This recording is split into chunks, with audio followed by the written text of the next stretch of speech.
اعوذ بالله من الشیطان الرجیم. بسم الله الرحمن الرحیم. الحمد لله رب العالمین و صلی الله علی محمد و آل محمد الائمة والمهدیین و سلم تسلیما کثیرا ولا حول ولا قوة الا بالله العلی العظیم. عرض سلام و ادب و احترام دارم خدمت بقیت الله الاعظم امام محمد ابن الحسن المهدی، ارواحنا و ارواح العالمین لتراب مقدمه الفدا، و خدمت وصی و فرستاده و فرزندشون سیدنا احمد الحسن سلام الله علیه. همچنین عرض ادب و احترام دارم خدمت تمام شما بزرگواران، بینندگان و شنوندگان عزیز، انصار الله گرامی و محققین بزرگوار و ارجمند، انشاءالله که در خیر و عافیت و سلامت باشین. بحث عالم زر رو داشتیم، جلسه دوم. در جلسه گذشته مباحثی رو بیان کردیم در خصوص عالم زر، مثل اینکه اصلا عالم زر در لغت به چه معناست، ثانیاً اینکه اسامی مختلف عالم زر چی هست، آیا عالم زر اسمهای مختلفی داره. 5 اسم اونجا ذکرش کردیم. بحث سومی که بیان کردیم 7 دلیل بود بر اثبات عالم زر از قرآن و روایات، و چهارم این نکته‌ای که بیانش کردیم تصدیق عالم زر توسط علما بود که کلماتی رو از علمای مشهور شیعه قرائت کردیم خدمتتون تا متوجه بشیم بله علمای مشهور شیعه هم بر این موضوع صحه گذاشتن. البته این داخل پرانتز فکر میکنم یا گفتیم یا الان میگیم که بعضی از علما این عالم زر رو قبول ندارن. بعضی از علما که تعدادشون در مقابل کسانی که ما نامشون رو بردیم خیلی کمتره، اما حالا انشاءالله در این جلسه بهش میرسیم. در این جلسه عزیزان میخوایم در مورد شبهات وارد شده به عالم زر صحبت بکنیم. شبهات وارد شده به عالم زر. شبهه اولی که درباره عالم زر بیان شده این است: اگر عالم زر وجود می داشت فراموشش نمی کردیم. فراموشش نمی کردیم، یادمون نمی رفت. اگه عالم زر وجود داشته باشه نباید یاد ما بره. وقتی یاد ما رفته یعنی عالم زری وجود نداره. خب اینو چه کسی گفته؟ آخه در ظاهر وقتی ما این شبهه رو میبینیم خیلی شبهه ساده است، یعنی شبهه خیلی بر مبنای محکمی استوار نیست. اما چه کسانی این شبهه رو گفتن؟ این شبهه توسط شیخ مفید رحمت الله علیه بیان شده، یعنی متاسفانه این نکته رو شیخ مفید رحمت الله علیه بیانش کردن و متاسفانه اشتباه هم هست، یعنی کاملا اشتباهه. اینکه در کتاب تصحیح و اعتقادات الامامیه صفحه 82 اینطور میفرماد جناب شیخ مفید: ولو کان ذالک کذالک، اگر آن اینطور بود لکننا نعرف نحن ما کنا علیه، اگر اون عالم زر همون جور بود ما باید میشناختیم در الانی که اون چی میشناختیم جایگاهمون و اون چیزی که درش بودیم قبلا، یعنی در عالم زر رو به یادمون میومد. و اذا ذکرنا بهی ذکرناه، و اگر یادآوری می شدیم به آن، یعنی به عالم زر یادآوریمون میکردن یادش می آوردیم. ولا یخفى علینا الحال فیه، نباید مخفی میموند حال و احوالمون در اونجا. این چون فراموشش کردیم لذا بالاخره معلومه وجود نداره، اگر وجود می داشت نباید فراموشش میکردیم. بعد همین نکته رو جناب سید مرتضی رحمت الله علیه متاسفانه در جلد 1 کتاب رسائلشون، رسائل شریف المرتضی، صفحه 113 بیان میکنن. یکی از علمای مشهور اهل سنت هم این شبهه رو در کتاب، یعنی جناب فخر رازی در کتاب مفاتیح الغیب جلد 15 صفحه 398 یا همون کتاب تفسیر کبیر، تفسیر کبیر فخر رازی. بسیار خوب، اما بریم سراغ پاسخ این شبهه. پاسخ اول، عزیزان دقت داشته باشین، ما باید اصل رو بررسی بکنیم، درسته؟ اصل بر اینه ما روایات متواتر داریم، نه فقط شیعه بلکه در خود اهل سنت روایات متواتر داریم در تفسیر آیات قرآن که اشاره میکنه، اثبات میکنه وجود عالم زر رو، و این روایات به درجه تواتر وقتی رسیده یعنی قطعیت عالم زر رو به ما میرسونه، قطعیت صدور این احادیث رو به ما میرسونه. یعنی معنا نداره که مثلا اینجا کسی بیاد بگه خب چرا ما فراموشش کردیم. میگیم خب آخه وجود داره، یعنی ما دلیل داریم که وجود داره. شما دلیل رو رد نکردید بلکه شبهه‌ای مطرح کردید، آقا مثلا چرا یادمون رفته. چرا یادمون رفته؟ ما دلیل داریم که عالم زری وجود داره. حالا اینکه یادمون رفته یعنی مشخصی که یک دلیلی داشته، یه حکمتی داشته که یادمون رفته، اما دلیل نمیشه که ما بیایم اون عالم رو نفی بکنیم. این اصلا روش منطقی نیست. نکته دوم عزیزان، این که فراموش کردن یک شیئی عقلاً به هیچ وجه دلالت بر عدم اون شیء نداره. این که من مثلا عرض میکنم کودکی خودم رو فراموش کرده باشم، مثلا فراموش کرده باشم، یعنی من کودک نبودم هیچ وقت، من فراموشش کردم دیگه، درسته؟ یعنی مثلا من یک سری اتفاقات در زندگیم رو فراموش کرده باشم، یعنی اون اتفاقات هیچ وقت وجود نداشته. اصلا فراموش کردن یه شیء دلالت بر این نداره که مثلا اون چیز وجود نداره، اون چیز مثلا وجود نداره، ابدا به هیچ وجه. مثلا یک مثالی رو بعضیا میزنن در این خصوص که مثلا شما تصور بفرمایید، فکر می‌کنم خود سید احمد الحسن، بله خود سید احمد الحسن در کتاب متشابهات این نکته رو بیانش میکنن که مثلا شما در رحم مادر بودید، درسته؟ بودید یا نبودید؟ روح در شما اونجا دمیده شده یا نشده؟ بالاخره وجود داشتید در اونجا، اما فراموشش کردید. اونجا هم چشم داشتید میدیدید، ولکن فراموش کردید، درسته؟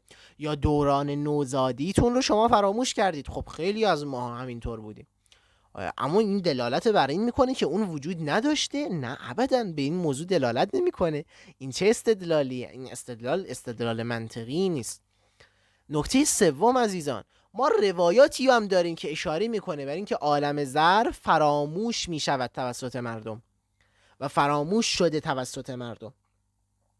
امام باقر سلام الله علیه زراره روایت میکنه از ابا جعفر امام باقر علیه السلام عن قول الله عز وجل، سوال میکنه، میگه سألت ابا جعفر عن قول الله عز وجل و اذ اخذ ربک من بنی آدم من ظهورهم ذریتهم و اشهدهم علی انفسهم الست بربکم قالوا بلی قالوا بلی.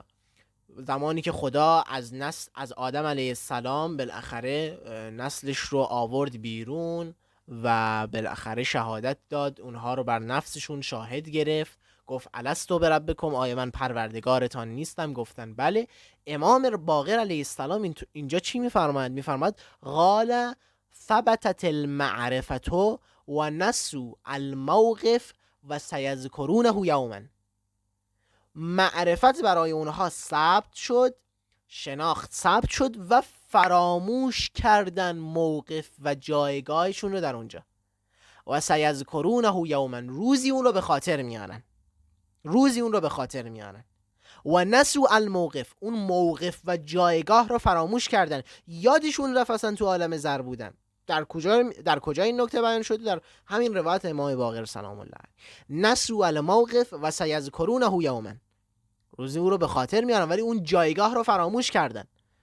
واضح شد در کتاب علل الشرایع جلد 1 صفحه 117. اما چرا فراموش کردن عزیزان؟ چرا فراموش کردن؟ و مثلا بعضی از علما، حتی یعنی علمای شیعه مثل جناب آقای طباطبایی، ایشون به این اشکال معترض شده. یعنی این اشکالی که مثلا شیخ مفید میگه رحمت الله علیه، میفرماد که ما چون فراموشش کردیم پس وجود نداشته، جناب طباطبایی اینطور میگه ان نسیان الموقف و خصوصیاته لا یضر به تمام الحجه. فراموش کردن اون جایگاهی ما توش بودیم و خصوصیات اون جایگاه به حجت و دلیل ما ضرر نمیرسونه. و انما المضر نسیان و اصل المیثاق و زوال معرفت وحدانیت الرب تعالی و هو غیر منسی. اون چیزی که ضرر میرسونه چیه؟ اصل عهده، اصل اون عهد رو شما فراموش بکنی، اینه که ضرر میرسونه، اینه که بده، اینه که ضرر داره برای انسان. اصل موقف، اصل میثاق و عهد چی بوده؟ این که خداوند متعال یکیه، وحدانیت الرب. اینو نباید فراموش بکنی، این عهد رو یادت باشه. میگه اگرم اونجا عالم زر رو یادت رفت، خصوصیات عالم زر رو فراموش کردی، میگه این ضرری به دلیل ما نمیرسونه، ضرری به تمام الحجه نمیرسونه. چی ضرر میرسونه؟ اونجایی که شما خود میثاقه رو فراموش بکنی. یه وقتی خود آقای طباطبایی در اینجا مثال میزنه، جلد 8 کتاب المیزان صفحه 327 مثال میزنه، میگه فرض بکنین یه نفر رو دعوتش کردید، مثلا اومدید یه عهدی و پیمانی با هم دیگه بستید، بعدن 1 سال 2 سال بعد طرف میدونه یه عهدی رو با شما بسته، یعنی میدونه این عهد رو من با شما بستم، ولی که نمیدونه کجا بود، کی بود، چه وقت بود، چه جوری این عهد رو بستیم، من امضا کردم جای، نمیدونه، یادش رفته اینا رو، ولی اصل عهد رو یادشه. بله که مثلا من این پیمان رو با شما بستم، یادم این قرارداد رو من بستم با شما، همچین قراردادی رو بستم، حالا کی بستم، کجا بستم، چه جوری بستم یادم نمیاد، ولی میدونم که اصل این قرارداد رو من دارم با شما.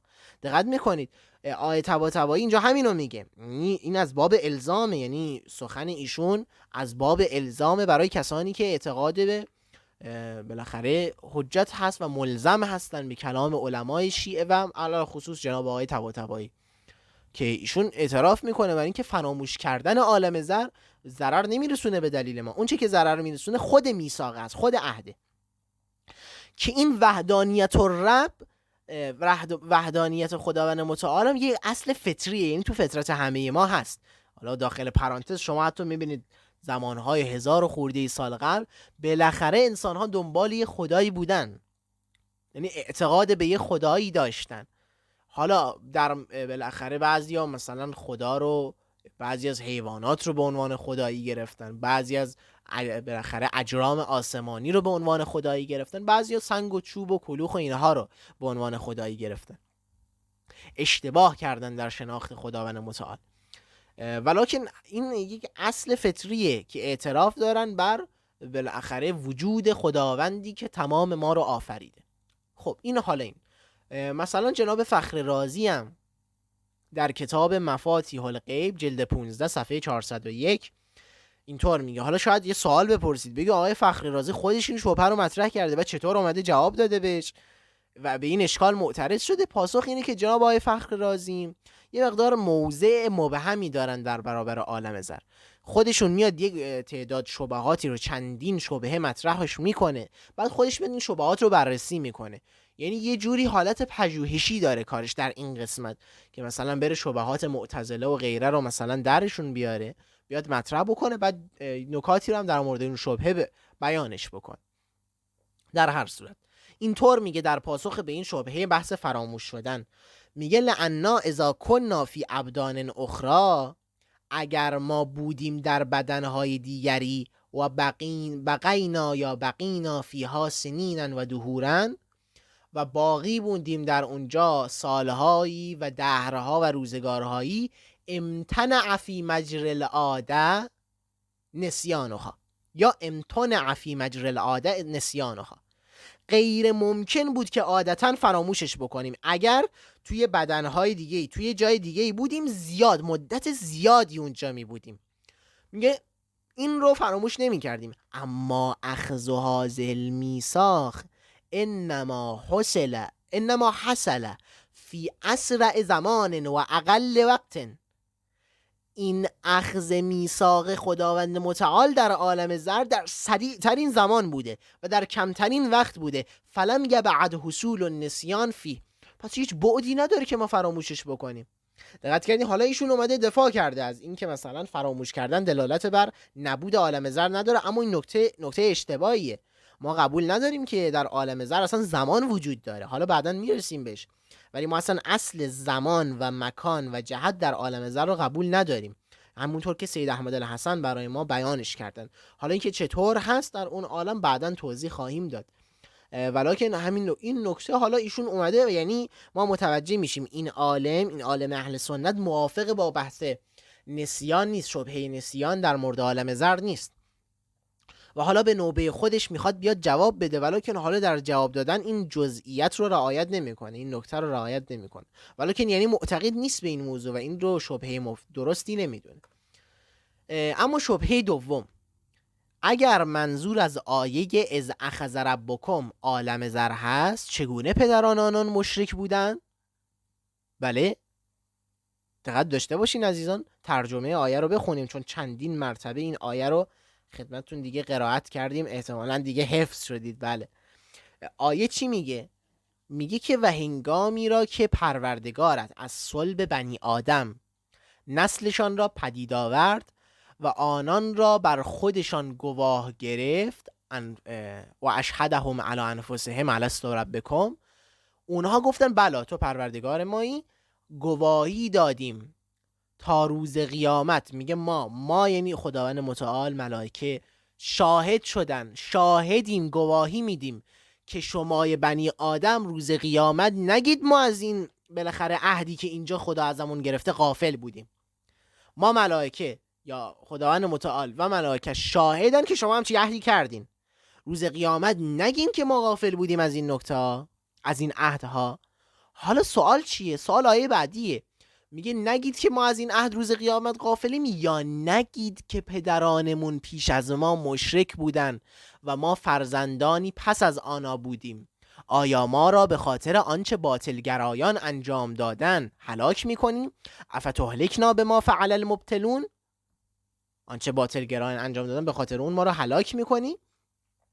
بسیار خوب. الان سوال چی بود پس عزیزان؟ سوال اینه، الان ملائکه دارن شهادت میدن، میگن ما داریم شاهدیم این کار رو شما کردین، این گواهی رو شما دادین، دیگه روز قیامت نگید پدران ما مشرک بودن.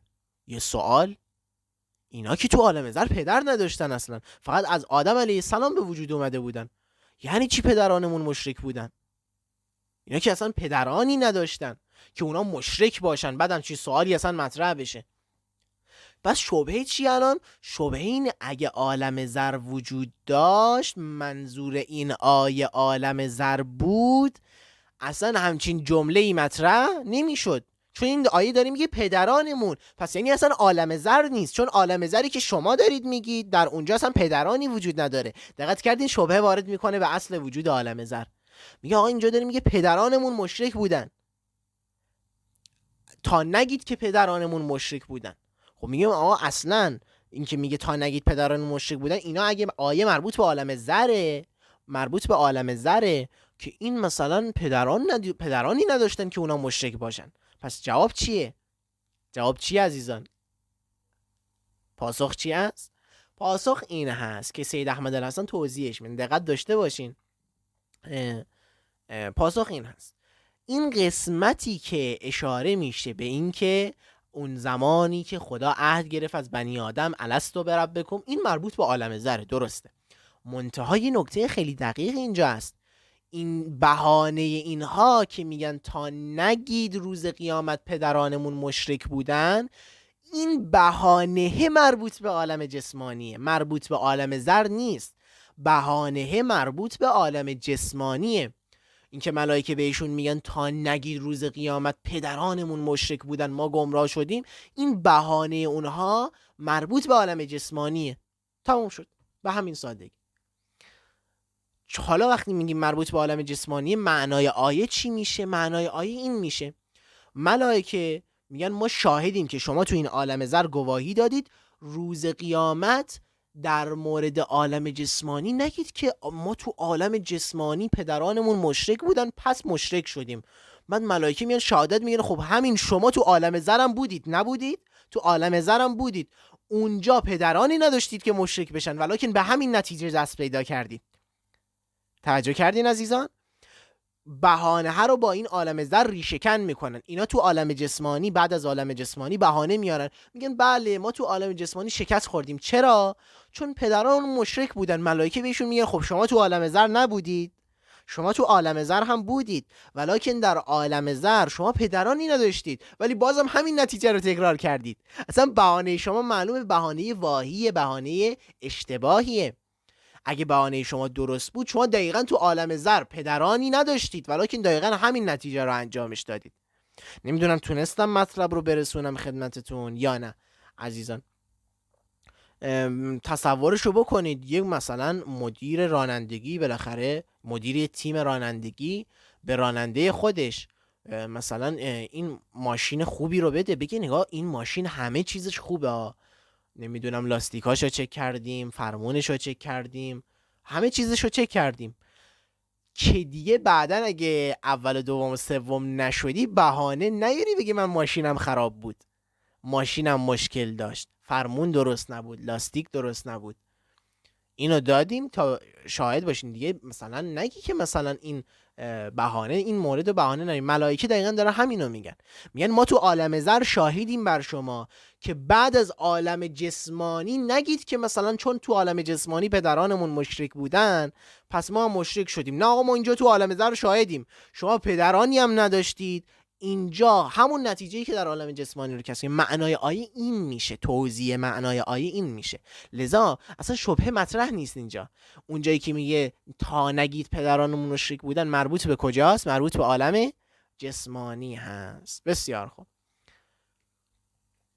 شبهه سوم، بالاخره شبهه‌ای که مطرح میشه در اینجا این هست که آدم علیه السلام صلب ایشون وسعت این همه ذریه رو نداره.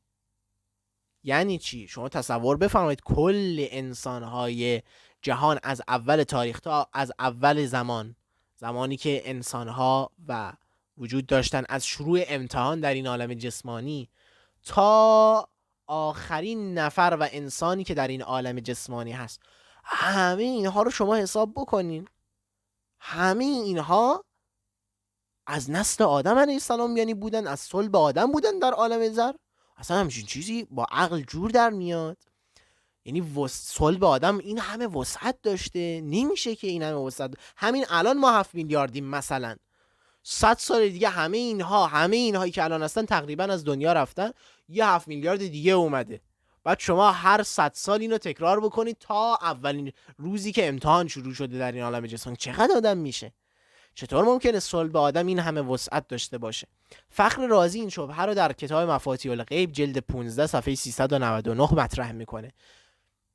میگه ان جمیع الخلق الذین خلقهم الله من اولاد آدم عدد عظیم و کثرت کثیرة، همه خلقی که خدا از اولاد آدم اونها رو بالاخره جمع کرده تعدادشون زیاده، بسیار زیاده. فالمجموع الحاصل من تلک الذرات یبلغ مبلغا عظیما فی الحجم والمقدار. مجموع این حاصل که حاصل به دست میاد، این همه آدم، من تلک الذرات، از این ذرات یعنی همون انسان ها و نفس های در عالم ذر، یبلغ مبلغا عظیما، تعداد زیادی میرسه. فی الحجمی و مقدار، حجم و مقدارشون خیلی زیاده. و صلب آدم علی صغره یبعد عن یتسع لذلک المجموع، صلب آدم علیه السلام با توجه به کوچیک بودنش امکان نداره که مثلا بتونه، خیلی دوره که بتونه این همه مجموع و جمع رو اتساع پیدا بکنه، یه وسعت بده، در خودش جا بده. خب پاسخ این شبهه چیه؟ آیا میتونیم همچین شبهه‌ای رو مطرح بکنیم؟ بگیم که بله وسعت ذریه صلب آدم وسعت این همه ذریه رو نداره؟ پاسخ اینه عزیزان، عالم زر کجاست؟ عالم زر تو آسمان اوله. حالا ما در مورد آسمان اول، این که کجاست، چه ویژگی‌هایی داره، بیشتر بعداً حتما توضیح میدیم. ولی خیلی خلاصه بدونید عالم زر در آسمان نفس هاست، آسمان اول. اون آسمان جسمانی نیست، آسمان مادی نیست، عالم مادی نیست که اصلا همچین شبهه‌ای پیش بیاد.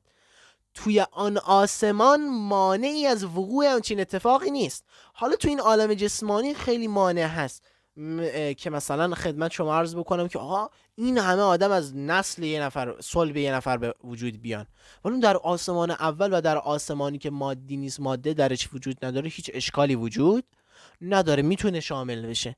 مثل این که روایتی هست در مورد رجعت که اهل بیت میفرمان مثلا امیرالمومنین یا امام حسین علیه السلام 44,000 سال حکومت میکنه. یعنی چی؟ خیلی زیاده دیگه، با عالم جسمانی سازگار نیست. بعد سید احمد الحسن اونجا هم توضیح میده، میفرماد که اصلا اون مربوط به عالم جسمانی نیست، مربوط به عالم دیگه است، چون با قوانین عالم جسمانی سازگار نیست. اون مرتبط به عالم دیگه است، آسمان اول مثلا، که اونجا این قوانین حاصل در این عالم جسمانی اونجا صادق نیست.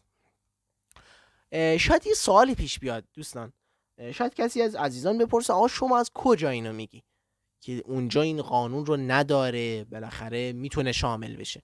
ببینید عزیزان، عالم زر، این نکته رو خیلی مهمه، باید توجه داشته باشیم. حتی خوب بود که اینا رو اوایل جلسات عرض میکردیم. ببینید عزیزان، ما داریم وقتی در مورد عالم زر صحبت میکنیم، عالم زر یه عالم غیبی هست، ما نمیبینیمش که بتونیم درکش بکنیم، احساسش بکنیم و خدمت شما عرض بکنم متوجه بشیم، مگر اینکه شخصی فطرتش رو پاک نگه داشته باشه، که عموم ما متاسفانه خودم رو عرض میکنم اینطور نبودیم دیگه. درسته؟ اینطور نبودیم و عالم زر رو به خاطر نمیاریم، لذا یک عالم غیبی است. عالم غیب برای اینکه برای ما اثبات بشه، مشخص بشه و ویژگی هاش رو ما بفهمیم، لابد باید از بریم صاحبان غیب بپرسیم. لا هو الذی لا یظهر غیبه علی احد الا من ارتضی من رسول. خداوند متعال کسی است که از غیبش کسی را آگاه نمیکنه الا رسولش، اون رسولی که ازش راضی باشه. پاسخ همینه، میگیم ما برای اینکه عالم زر رو بشناسیم و بدونیم که هست یا نیست، باید رجوع بکنیم به صاحبان غیب که آل محمد هستن، حجتهای خدا هستن، اوصیای رسول الله هستن. اونا به ما باید اینو توضیح بدن. در مورد ویژگی های عالم زر هم باید رجوع بکنیم به خودشون. الان ما میگیم سید احمد الحسن وصی و فرستاده امام مهدی است که خودش رو با قانون شناخت حجت اثبات کرده، همون راهی که تمام خلفای الهی همچین کاری رو کردن، خودشون رو با اون ویژگی رو همراه خودشون داشتن. سید احمد الحسن هم با وصیت اومده، با علم اومده، با دعوت به حاکمیت الله اومده و خودش رو اثبات کرده. لذا برای شخصی که به حقانیت او پی ببره، میفهمه او حجت خداست و لذا هر کلامی که میگه میشه کلام آل محمد دیگه و کلامش بر ما حجته. پس این نکته رو در نظر داشته باشین. ما اینجا داریم توضیح یه حجت خدا رو بیان میکنیم، یک معصوم رو بیان میکنیم برای این مسئله که کلام او به نفس حجته. حالا کسی که سید احمد الحسن رو قبول نداره هنوز، بعضی از این جزئیات مثل این مورد رو کی میتونه قبول بکنه؟ هنگامی که اون مبنا و اون اصل براش اثبات بشه که همون بحث خلافت الهیه. اما بعضی از موارد رو هم سید احمد الحسن دلیل محکم میاره براش و پاسخ میده. یعنی دلیل محکم یعنی دلیل از صریح از آیه قرآن یا روایت میاره که اونجا حتی کسی ایشون رو قبول هم نداشته باشه با استدلالش قانع میشه. بریم به سراغ شبهه چهارم. ببینید عزیزان، شبهه اینه، آیه قرآن چی میگه؟ و السماء و الطارق و ما ادراک ما الطارق النجم الثاقب ان کل نفس لما علیها حافظ فلینظر الانسان مما خلق. انسان باید نگاه بکنه ببینه از چی آفریده شده. خلق من ماء دافق، از یه ما یعنی آب جهنده، آب دافق، آب جهنده آفریده شد. خب شبهه چیه؟ شبهه اینه خلقت انسان‌ها در عالم زر با آیه قرآن تعارض داره. آیه قرآن میگه شروع خلقت از آب دافق بوده. آیات در مثلا توضیح شما درباره عالم زر اینه که بله اینها همه از آدم علیه السلام خلق شدن و بالاخره آمدن و امتحان دادن. خب این دوتا منافات داره با هم دیگه. برای توضیح بیشتر شبهه دقت داشته باشین عزیزان، شبهه رو بخوایم بیشتر توضیح بدین. به عکس و تصویر توجه بفرمایید، عکس بالایی دقت داشته باشین. الان شبهه کنندگان اینطور میگن آب دافق، آب جهنده، کسی که از آب جهنده و آب دافق آفریده شده همون اول فهمیده و عاقل هست یا نیست؟ نیست. درسته؟ فهمیده و عاقل نیست، پس نمیتونه امتحان بده، نمیتونه خدمت شما سوال جواب بده، نمیفهمه، عاقل فهمیده نیست. و خب شروع خلقت هم از همین آب دافق بوده، پس انسان ها نباید فهمیده بودن در همون ابتدا، نباید همون ابتدا عاقل می بودن. بعداً به مرور زمان که رشد بکنن و بالاخره همین رشد رو پیدا بکنن و بزرگتر بشن، اون زمان فهمیده و عاقل بشن تا بتوانن امتحان بدن. اما در عالم زر و توضیح شما درباره عالم زر چی میبینیم؟ میبینیم که بله اونها به محض این که از آدم خلق شدن اومدن و امتحان هم دادن، یعنی عاقل و فهمیده هم بودن. آقا کسی که از ماء دافق آفریده شده باشه همون ابتدا عاقل و فهمیده نیست، نمیتونه امتحان بده. ولکن شما میگید تو عالم زر شروع خلقت از مثلا صلب آدم علیه السلام بوده و زهر آدم علیه السلام بوده، پشت آدم علیه السلام بوده که بلافاصله بعدش امتحان دادن، عاقل و فهمیده هم بودن. این مخالف با آیه قرآنه که میگه شروع خلقت از آب دافق بوده و این یعنی اونها در ابتدا فهمیده و عاقل نبودن. ولی عالم زر میگه نه، شروع خلقت از صلب آدم بوده، بلافاصله بعدش امتحان دادن. یعنی بلافاصله بعدش امتحان دادن یعنی از آب دافق نبودن، فهمیده بودن، عاقل بودن. انشالله که واضح باشه، شبهه رو درست و واضح تونسته باشیم برسونیم خدمتتون. پاسخ چیه عزیزان؟ پاسخ اینه اصلا بحث آفریده شدن از آب دافق مال عالم جسمانیه عزیزان، بازم مال عالم جسمانیه. دلیلم داریم براش، میگه یخرج من بین الصلب و الترائب. اون ماء دافق چیه؟ میگه خارج میشه از بین صلب مرد و از میان سینه ها خیلی خوب، اصلا همینجا داره اشاره میکنه این مربوط به جسمه، بین صلب و سینه ها، مربوط به اجسام، مربوط به جسمه، یعنی مربوط به عالم جسمانیه، نه مربوط به عالم زر. واضحه؟ اما خلقت در عالم زر از چی بوده؟ شروعش از چی بوده عزیزان؟ خلقت عالم زر شروعش از گل بوده، از تین بوده. آیه اینطور میگه الذی احسن کل شیء خلقه و بدع خلق الانسان من طین. کسی که آنچه را آفرید، همان کسی که آنچه را آفرید نیکو ساخت و خلقت انسان را شروع کرد با چی؟ از چی؟ از گل. از گل آغاز کرد. اونجا میگه از آب دافق، اینجا میگه از گل آفریده شد. این که اینجا میگه از گل آفریده شد مربوط به نفس انسانه، مربوط به نفس انسان تو عالم زره. تو عالم زر انسان ها از گل آفریده شدن. چه شکلی از گل آفریده شدن؟ خداوند متعال تو آیه قرآن بیان میکنه، البته توضیحش مفصل عزیزان، یعنی بعضی از مباحث هست ما میایم اینجا در مورد عالم زر صحبت میکنیم، بعضی از جزئیات مباحث از خودش یه کتابه، یعنی مثل مسئله خلقت آدم علیه السلام سید احمد الحسن یه فصل رو مثلا در وهم الهاد یا یک بخش از کتاب عقاید الاسلام رو بهش اختصاص میده، زیاد توضیح، ما خیلی مختصر داریم بیان میکنیم. به خاطر همین اگر سوالاتی بود قطعا هست، این سوالات حتما باید در حالا یک جای دیگه بیان بشه، در یک کنفرانس دیگه، تدریس دیگه با موضوع مثلا این بحث مثل خلقت آدم علیه السلام اونجا پاسخ داده بشه. اما حالا یه خلاصه عرض بکنیم چطور از گل آفریده شدن. خداوند متعال توضیح میفرماید در آیه سوره صاد آیه 71 اذ قال ربک للملائکه انی خالق بشرا من طین. هنگامی که خدا به ملائکه گفت من یک بشری از طین میآفرینم، از گل. فاذا سویته و نفخت فیه من روحی فقعوا له ساجدین. هنگامی که ساختم و درستش کردم و از روحم در آن دمیدم بر او سجده بکنید. اینجا خداوند متعال اشاره میکنه به این که اول این گل رو ساخت، سپس روحش رو در آدم علیه السلام دمید. ساخته شدن گل و دمیده شدن روح در گل آدم علیه السلام. سید احمد الحسن توضیح میدن که گل از این عالم جسمانی رفع شد و به بالا برده شد و متناسب سازی شد با آسمان اول و بعد بالاخره خدمت شما عرض بکنم روح انسان ها در اون دمیده شد.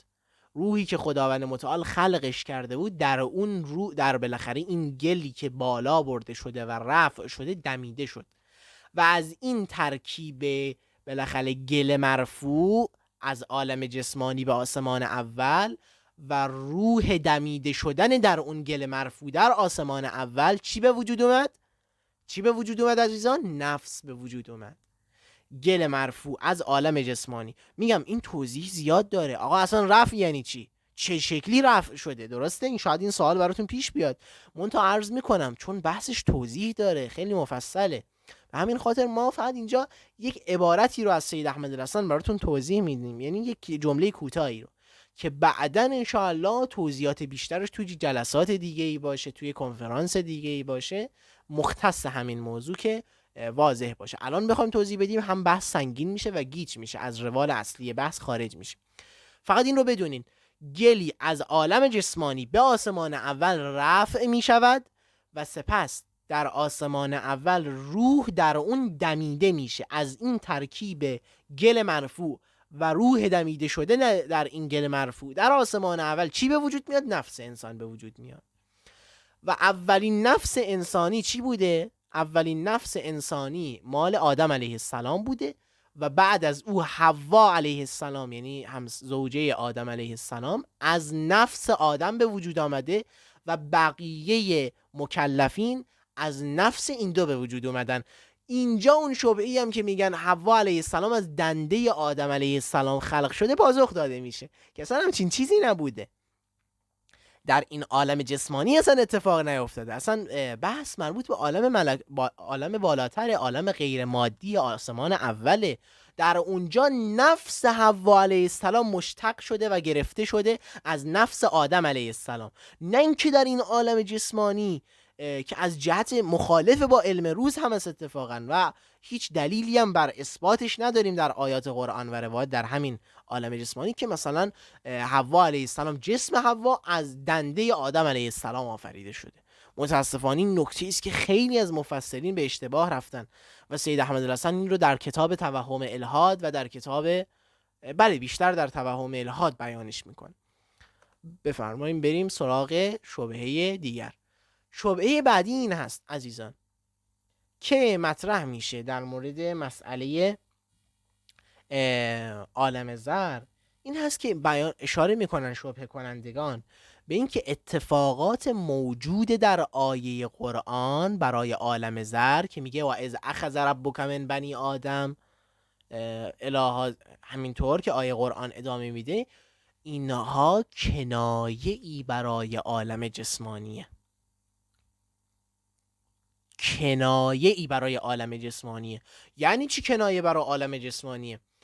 این عزیزانی که شبهه میکنن اینطور شبهه میکنن، میگن تو آیه قرآن گفته شد خداوند متعال از پشت آدم، از زهر آدم علیه السلام فرزندانشو خارج کرد. درسته یا نه؟ میگن بله میگیم بله درسته. میگن این کنایه است. چه شکلی کنایه است؟ منظور خداوند متعال همین عالم جسمانیه که انسانها بالاخره دونه دونه الی آخر دنیا از نسل آدم متولد میشن، نه اینکه یهویی همه رو خدا از آدم آفریده. کنایه است.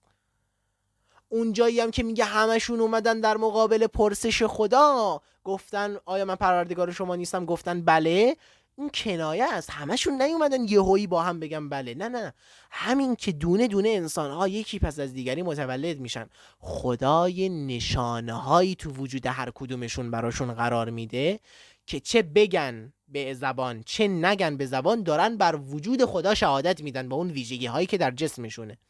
چشم به این نظم، چشم به این حکیمانه، دریای مثلا به این عظمت، حیوانات با این پیچیدگی، ناخودآگاه دارن اعتراف میکنن بر وجود خدا.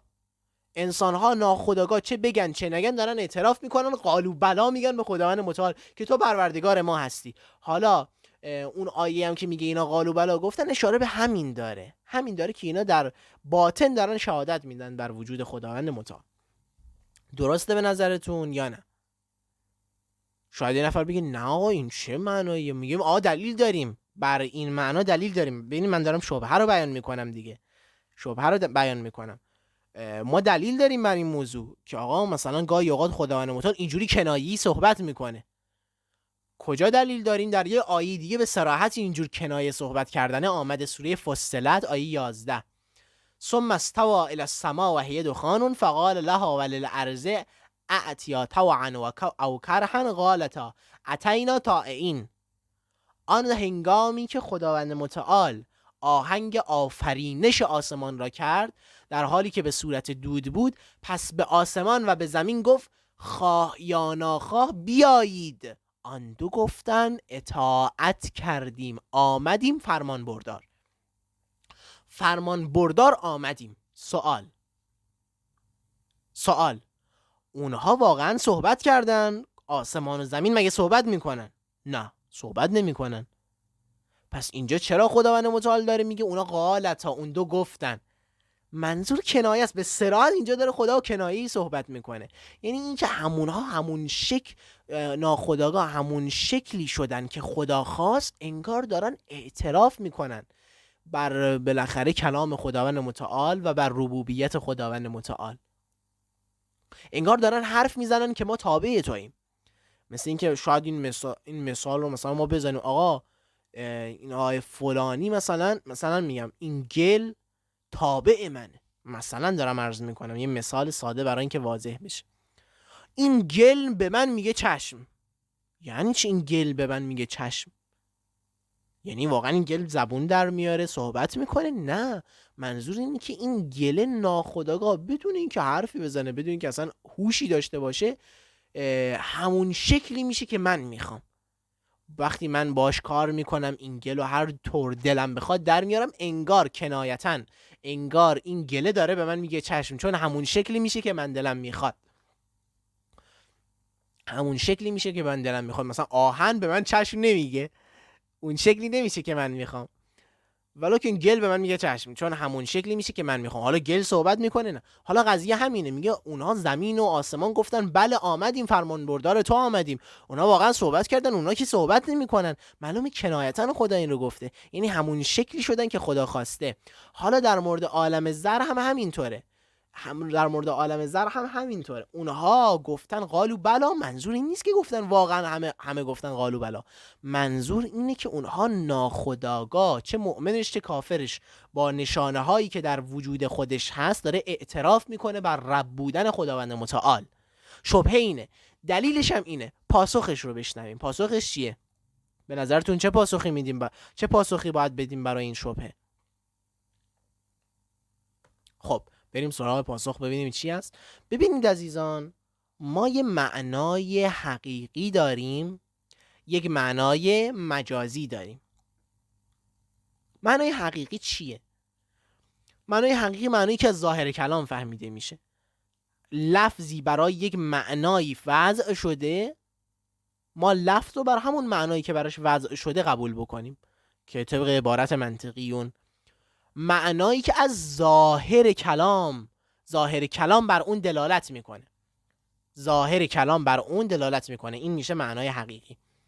اما معنای مجازی یعنی چی؟ معنای مجازی یعنی اون معنایی که مفهوم رو ما از ظاهر کلام خارج میکنیم، برای معنای کنایه‌ای و رمزی حملش میکنیم. به عنوان مثال آقا میگیم که برادر مثلا کاظم آقا ایشون شیر هستن. آقا شیر یعنی چی شیرن؟ شیر ظاهر معنا اشاره میکنه به چی؟ اشاره به این که مثلا شیر بالاخره در اسدن. بزنید شاید الان یه نفر بگه آقا شیر سه نوع شیر داریم در فارسی. آقا اسد میگیم آقای بالاخره کاظم آقا ایشون اسد هستن. یعنی چی؟ مثلا اون شیر در حیوان جنگل، اون شیر حیوان جنگل هستن. خب ظاهر کلام داره میگه حیوان، اون حیوانی که در جنگله این ویژگی ها رو داره. اما چون ما میدونیم قرینه داریم واقعا کاظم آقا انسان شیر نیست، به حساب این قرینه واقعیت میگیم آره این کنایتا و رمزی آمده شده و مثلا به کاظم آقا گفته شده که شما شیر هستید، درسته؟ اسد هستید. اینجا چون ما دلیل داریم لفظ رو بر معنای مجازی میایم حمل میکنیم. یه معنای خیلی مثال ساده، فقط برای اینکه غریب به ذهن بشه، برای اینکه معنا به ذهنتون بسپرید، یعنی انشالله. پس معنای مجازی یعنی چی؟ یعنی مفهوم رو ما از ظاهر کلام خارج بکنیم، برای یه معنای کنایه‌ای و رمزی حمل بکنیم. اما قاعده اینجاست، طبق گفته خود منطقیون، این معنای مجازی باید با دلیل باشه. یعنی اصل بر اینه که ما معنا رو باید بر ظاهرش معنای حقیقی اخذ بکنیم، معنای حقیقی کلام رو بگیریم، مگر اینکه دلیل داشته باشیم بر معنای مجازی. مگر اینکه دلیل داشته باشیم معنا رو از ظاهر کلام خارج بکنیم، بر معنای کنایه‌ای و رمزی حملش بکنیم. خب حالا پاسخ چیه عزیزان؟ اون جایی که آیه قرآن میگه بالاخره آسمان و زمین صحبت کردن، درسته، ما اونجا قرینه داریم. قرینه چیه؟ میگیم آقا اینا موجودات غیر عاقلند دیگه، لذا اصلا سخن گفتن اونها رو باید در معنای مجازی حمل بکنیم، چون غیر عاقل که سخن نمیگه، درسته؟ پس اینجا ببینید ما قرینه داریم. اما توی بخش عالم زر توی بخش عالم زر اونجایی که خداوند متعال میفرماد همه ما همشون رو یه جا جمع کردیم یا همشون رو خدمت شما عرض بکنم از صلب آدم یه جا بیرون آوردیم، اصل بر اینی که ما معنا رو بر معنای حقیقی حمل بکنیم. واقعا خدا همشون از صلب آدم به وجود آورده، واقعا همشون اعتراف کردن، همه با هم اعتراف کردن بر رب. این نکته رو اصلاح بکنم، این که واقعا همشون رو خداوند متعال یک جا جمع کرده و اعتراف کردن بر ربوبیت خداوند متعال، حالا چه یک عدهشون چه بعضیاش، چه همشون چه بعضیاش، که بعداً توضیحش رو میدیم آیا همه بودن یا بعضیا بودن.